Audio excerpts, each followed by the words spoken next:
Жеңгелердің жолын берсін деген ниетпен сіз жасын шешіп берсеңіздер.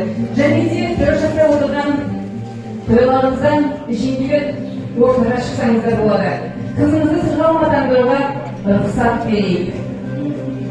Әр болатты жеңгелер, құрмет қошеметпен қарсы ортаға.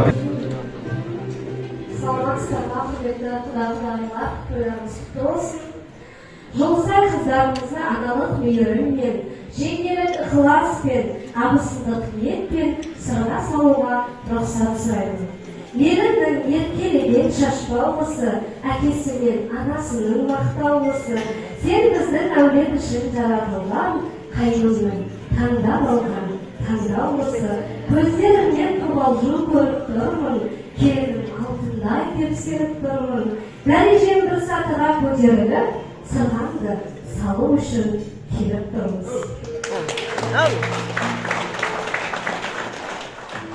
Жеңгелердің алдынан шығып тұрған мен де жеңгесі болайын. Қазақтың салты бойынша қызды көріп жатсыздар, қыз бергенін анасы бар дейді. Қыз көріп күттеріңіз бар ма? Қош келген жеңгелерге.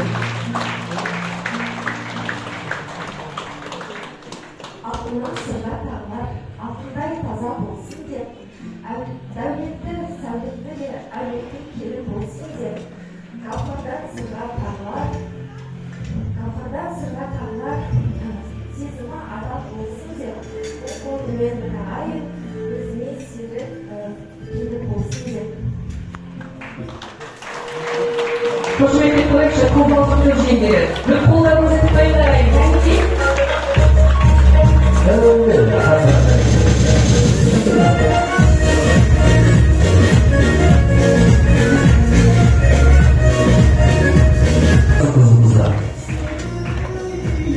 Бұл сырғаның сыры бөлек, сылдыры бөлек, бұл сырғаның жөні бөлек, жолы бөлек. Балалықтың сырға шешіліп, келіндеп, алға жаса, аналық жолдың сырдастарын қалып жатыр. Нәй бақытты болсын, жұлдыз барықтасын барған жерді бағы жансын, қосамымен қоса бақсыз дегенді бір қаттырақ, қосала қаттайын қой соғып қойықшы.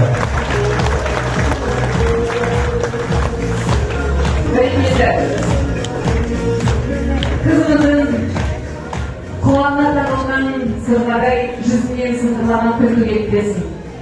Қызымыз бізден кетіп, сіздерге жетіп, тек қана бесіктерге тұтына қоймай, әлем тербетіп анаға айналсын деп қошемет соғып, жеңгелерді той төріне шығарып салайық.